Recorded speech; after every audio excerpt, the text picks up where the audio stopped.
नमस्कार दोस्तों, NSTI take info में आप सभी का स्वागत है। ये सेट नंबर 7 है। इससे पहले सेट नंबर 6 तक करा दिए गए। ठीक है, हर एक सेट में 25 क्वेश्चन है। ठीक है दोस्तों, जो विद्यार्थी फिटर टेक्निकल से तैयारी कर रहे हैं उनके लिए काफ़ी इंपॉर्टेंट वीडियो है, और जो इस बार CITS इंट्रेंस एग्जाम देने वाले हैं उनके लिए भी काफ़ी इंपॉर्टेंट वीडियो है। अगर आप वीडियो में नए हैं तो चैनल को सब्सक्राइब कर लें, जिससे आपको न्यू अपडेट मिलती रहे। सेट नंबर 6 तक जो जितने भी वीडियो कराए गए हैं आपको डिस्क्रिप्शन बॉक्स में लिंक प्रोवाइड है, वीडियो जाके देख सकते हैं। अगर आपको वीडियो पसंद है लाइक जरूर करिएगा। चलिए शुरू करते हैं। सेट नंबर 7 का 51 नंबर क्वेश्चन, किस प्रकार की चाबी का आकार अर्धवृत्ताकार होता है? देखो भाई, सेमी सर्कुलर शेप किस की का होता है ये बताना है। इसमें ऑप्शन दिया है जीव हेड की, वुडरफ की, स्क्वायर की या प्रेट और विटन की।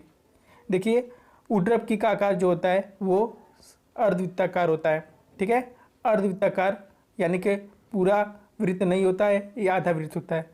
तो समझ जाइए आप, ये वुडरफ की है। ठीक है, क्वेश्चन नंबर 52 की बात करते हैं। बोला है कि आई बोल्ट का प्रयोग होता है। देखो, आई बोल्ट का प्रयोग कहाँ होता है ये बताना है। ठीक है, पावर के पोर्शन में, लॉकिंग डिवाइस के रूप में, भारी मशीन को उठाने और परिवहन करने के लिए आई बोल्ट का प्रयोग किया जाता है। ठीक है, option number C is right. भारी मशीनरी को उठाने के लिए और वो एक जगह से दूसरी जगह ले जाने के लिए हम लोग आई बोल्ट का प्रयोग करते हैं। नेक्स्ट क्वेश्चन की बात करते हैं 53 नंबर। इस टूल में धातु पर चिन्हित लगाते के लिए किस धातु का तेज सिरा होता है? यानी कि क्वेश्चन नंबर 53 समझिएगा। यदि हमको किसी जॉब पर मार्किंग करना है तो मार्किंग के लिए कोई तेज धार वाला हम क्या करते हैं, टूल्स का यूज करते हैं। उसको क्या कहते हैं? उसको कहते हैं स्क्राइबर। ठीक है, स्क्राइबर का भी प्रयोग किया जाता है। Option number A is right. ठीक है, नेक्स्ट क्वेश्चन की बात करते हैं 54 नंबर। बोला है बाहरी माइक्रोमीटर की स्पेंडल में रेचेट स्टॉप क्यों दिया जाता है? देखो, माइक्रोमीटर में रेचेट स्टॉप क्यों दिया जाता है आपको रीज़न पता होना चाहिए यदि आप माइक्रोमीटर यूज़ किए हो तो। देखिए, रेचेट स्टॉप इसलिए दिया जाता है जो अत्यधिक दाब को रोकने के लिए। यदि हम माइक्रोमीटर से हम नाप ले लेते हैं तो यदि मान लो कि 50 mm का नाप लिया तो 50 mm का मेजरिंग हो गया, बट आपको कैसे पता चलेगा कि ये एक्चुअल साइज है? तो आप जो रेचेट स्टॉप होता है उसको क्या करते हैं, घुमाते हैं। यदि चट चट की आवाज़ आने लगे समझ जाइए कि 50 mm फिक्स हो गया। ठीक है, उसके आगे नहीं जाएगा। तो रेचेट स्टॉप का यही काम होता है, वो अत्यधिक दाब को रोकता है। ठीक है, option number A is right. Next question की बात करते हैं। क्वेश्चन नंबर 55 की बात करते हैं। बोला भिन्न पिच वाले हेक्सा का उपयोग होता है, मोटा पिच होता है। देखो, मोटा पिच किसका होता है? 1.8 का होता है। सबसे कम 0.8 होता है। ये ट्यूब में होता है। ट्यूब को काटने के लिए हेक्सा प्लेट की पिच जो होता है 0.8 होता है, क्वेश्चन पूछता है। और मोटा पाइप को काटने के लिए हेक्सा ब्लेड का पिच जो होता है 1.8 होता है। ठीक है, तो यहाँ पर क्या पूछा गया? मोटा पिच, तो 1.8। ठीक है, कम व्यास वाला पूछेगा तो 0.8। क्लियर है। नेक्स्ट क्वेश्चन की बात करते हैं 56 नंबर। समानता हथौड़ी का हत्था लकड़ी का बना क्यों होता है ये बताना है। जो लकड़ी का हत्था हैमर में बना होता है यानी कि हथौड़े में बना होता है, वो किसके लिए होता है? ये जो हैंडल होता है, मान लो ये हैमर है तो ये हैंडल जो होता है वो लकड़ी का क्यों बना होता है, ये आपको रीज़न बताना है। ऑप्शन पाते हैं। यह सस्ता होता है, यह आघात को अवशोषित करता है, यह वजन में हल्का होता है, यह आसानी में उपलब्ध है। देखो भाई, option number B is right. यह आघात को यानी कि झटका को अवशोषित कर लेता है, इसलिए हमारे हाथ पर झटका कम लगता है। ठीक है, नेक्स्ट क्वेश्चन की बात करते हैं 57 नंबर। फाइल का कौन सा भाग कठोर और टेम्पर होता है? देखो, फाइल का जो है तना जो होता है यानी बॉडी उसका कठोर और टेम्पर होता है। ठीक है, नेक्स्ट क्वेश्चन की बात करते हैं 58 नंबर। कीवे को बनाने के लिए किस छेनी का प्रयोग किया जाता है? देखो, कीवे को बनाने के लिए हम क्रॉस कट छेनी का प्रयोग किया जाता है। काफ़ी बार एग्जाम में पूछा गया है। कीवे जहाँ बोल देगा तो मान लीजिए कि क्रॉस कट छेनी का प्रयोग किया जाता है। 59 नंबर क्वेश्चन की बात करते हैं। लेपिंग के संबंध में कौन सा कथन सत्य नहीं है? ठीक है, लेपिंग एक क्रिया है तो कौन सा कथन सत्य नहीं है मतलब गलत है ये बताना है। देखो भाई, इसमें यह बॉन्डेड अपघर्षक है। ठीक है, ये गलत बात है। ठीक है, ये बॉन्डेड अपघर्षक नहीं होता है। देखो, यह एक धीमा प्रोसेस है, ये सही है। यह एक अपघर्षक प्रोसेस होता है। हम क्या बोल रहे हैं? बॉन्डिंग लेपिंग क्या एक प्रक्रिया है, न कि ये बॉन्डेड अपघर्षक है। Option number C is right, जो कि गलत है। नेक्स्ट क्वेश्चन की बात करते हैं 60 नंबर। अधिकांश धातु विशेषकर अलोह धातु में समय के साथ कठोर हो जाने के गुण को क्या कहते हैं? ठीक है, तो ऑप्शन देखिए, timing hardening, long hardening, age hardening या सुपर हार्डिंग। क्वेश्चन समझिएगा दोस्तों, क्या बोल रहा है कि अधिकांश धातु विशेषकर अलोह धातु में समय के साथ कठोर हो जाने के गुण को हम लोग कहते हैं एज हार्डिंग। ठीक है, एज हार्डिंग, क्या कहते हैं? Age hardening. क्लियर है? नेक्स्ट क्वेश्चन की बात करते हैं। 61 नंबर, निम्न में से कौन सा अप्रत्यक्ष मापन औजार है? देखो भाई, प्रत्यक्ष मापन औजार, अप्रत्यक्ष मापन औजार आपको पता रहना चाहिए, जिसे कहते हैं इनडायरेक्ट मेजरमेंट टूल। ठीक है, देखो जो स्टील रूल होता है वो डायरेक्ट टूल होता है। ठीक है, स्टील रूल क्या होता है? डायरेक्ट टूल होता है, यानी कि प्रत्यक्ष औजार। अब इसमें क्या पूछा गया? अप्रत्यक्ष। अप्रत्यक्ष औजार किसे कहते हैं? आंतरिक कैलिपर। आंतरिक कैलिपर जो होता है, इनसाइड कैलिपर, उसका क्या करते हैं? इनसाइड कैलिपर के द्वारा किसी जॉब के इंटरनल व्यास को मापते हैं, उसके बाद उसको क्या करते हैं? स्टील रूल में उस पर दर्शाते हैं।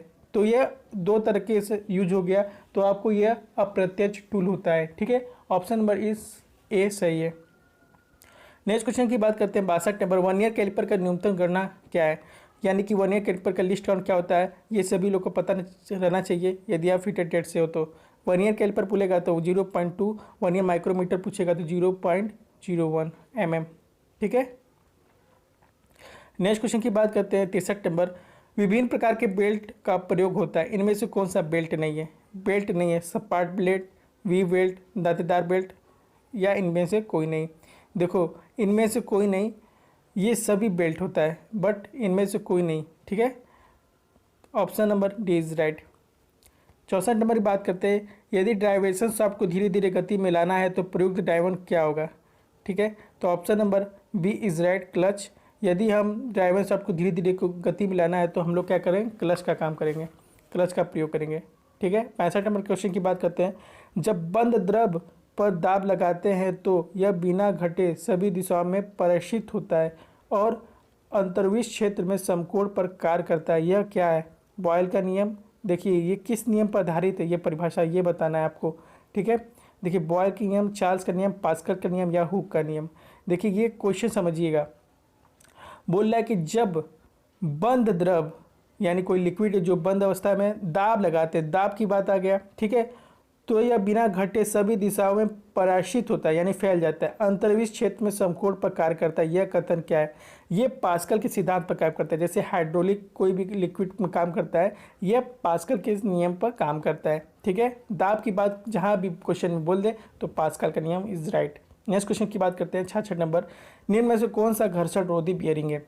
तो आपको ये बताना है एंटी फ्रिक्शन बियरिंग कौन सा है। ये क्वेश्चन में काफ़ी बार पूछा गया है। Ball bearing, roller bearing, needle bearing, ये सभी बियरिंग जो होता है वो एंटी फ्रिक्शन बियरिंग होता है। ठीक है, नेक्स्ट क्वेश्चन की बात करते हैं। 67 नंबर, बोला वह जिग जिसका कोई आधार नहीं होता है लेकिन ड्रिल करने के लिए इसे जॉब पर सेट करते हैं। ठीक है, इसका कोई बेस नहीं होता है बट ड्रिल करने के लिए इसको जॉब पर सेट करते हैं। उसका क्या क्या क्या नाम है? तो उसका नाम है चैनल जिग। चैनल जी है जो होता है वो क्या है? उसका बेस नहीं होता है बट ड्रिल करने में ये जॉब को सेट करता है। नेक्स्ट क्वेश्चन की बात करते हैं। 68 नंबर, PPE स्टैंड्स फॉर, यानी कि PPE का फुल फॉर्म क्या है आपको ये बताना है। देखो भाई, PPE का फुल फॉर्म जो होता है वो personal protective equipment. Option number C is right, personal protective equipment. काफ़ी बार एग्जाम में पूछा गया है। ठीक है, नेक्स्ट क्वेश्चन की बात करते हैं। 69 नंबर की, बोला कि जिस बॉक्स में सामान, दवा, रुई पट्टी आदि भरे होते हैं उस बॉक्स को क्या कहते हैं? तो आपको ये पता रहना चाहिए, जिसमें आप देखे होंगे कि फर्स्ट एक बॉक्स होता है वर्कशॉप में, ये जब कहीं कट उठ जाता है तो वो बॉक्स में सभी प्रकार के मेडिसिन रहते हैं जो कि तुरंत काम करता है, तो उसे क्या कहते हैं? फर्स्ट एड बॉक्स, जिसमें रुई पट्टी आदि सब भरे होते हैं। नेक्स्ट क्वेश्चन की बात करते हैं। 70 नंबर, निम्नलिखित में से कौन सा एक मृदु कौशल है, यानी कि सॉफ्ट स्किल किसे कहते हैं? ठीक है, देखो भाई, सकारात्मक दृष्टिकोण सॉफ्ट स्किल के अंतर्गत आता है। अच्छा संप्रेषण कौशल, अच्छा यानी कि गुड कम्युनिकेशन स्किल, ये भी सॉफ्ट स्किल में आता है। सेल्फ कॉन्फिडेंस, ये भी आता है। ये सभी जितने ऑप्शन है ये सॉफ्ट स्किल में आते हैं। ठीक है, नेक्स्ट क्वेश्चन की बात करते हैं। 71 नंबर, निम्नलिखित में से कौन सा कौशल एक प्रशिक्षु फीटर ट्रेड में को सिखाता है? देखो, यानी कि which of the following skill A training learns in A fitter trade, क्या सीखते हैं फीटर कौशल में? तो फाइलिंग सीखते हैं, सुरक्षा कौशल सीखते हैं, ग्राइंडिंग सीखते हैं, सभी जो है प्रक्रिया जो है ये फीटर ट्रेड में सिखाया जाता है। ये सभी इज राइट। नेक्स्ट क्वेश्चन की बात करते हैं। 72 नंबर बोल रहा है उच्च प्रशिक्षित वाली सतह बनाने के लिए कौन सी रेती का प्रयोग करते हैं, यानी कि हमको हाई फिनिशिंग सरफेस प्राप्त करना है तो कौन सा हम लोग रेती का प्रयोग करेंगे। यहाँ पर आपको डेड स्मूथ फाइल का यूज करना पड़ेगा। डेड स्मूथ फाइल जो होता है अच्छी फिनिशिंग देता है, ठीक है। नेक्स्ट क्वेश्चन की बात करते हैं 73 नंबर। किस प्रकार की छेनी का प्रयोग कीवे और स्लॉटेड को काटने के लिए किया जाता है। किस प्रकार के कीवे की बात करेगा तो क्रॉस कट छेनी, क्रॉस कट छेनी का प्रयोग हम लोग कीवे स्लॉट काटने के लिए किया जाता है। Option number B is right. Next question की बात करते हैं 74 नंबर। निम्नलिखित में से कौन सा पिलर ड्रिलिंग मशीन का एक हिस्सा है। तो ड्रिलिंग मशीन का कौन सा हिस्सा होता है, बेस होता है कि फीड हैंडल होता है या मोटर कंट्रोल होता है। देखो भाई, ड्रिलिंग मशीन जब क्रिया होता है तो उसमें ये सभी जो है बेस भी आता है, फीड हैंडल भी आता है, मोटर कंट्रोल भी आता है, ये सभी जितने भी है ये ड्रिलिंग मशीन में हिस्सा होते हैं, ठीक है। नेक्स्ट क्वेश्चन की बात करते हैं, लास्ट क्वेश्चन की बात करते हैं। निम्नलिखित में से कौन सा ट्विस्ट ड्रिल का एक हिस्सा है। ट्विस्ट ड्रिल का एक हिस्सा जो होता है उसे कहते हैं बॉडी और शैंक। ट्विस्ट ड्रिल का बॉडी और शैंक जो है वो क्या है, ट्विस्ट ड्रिल का भाग होते हैं। Option number C is right.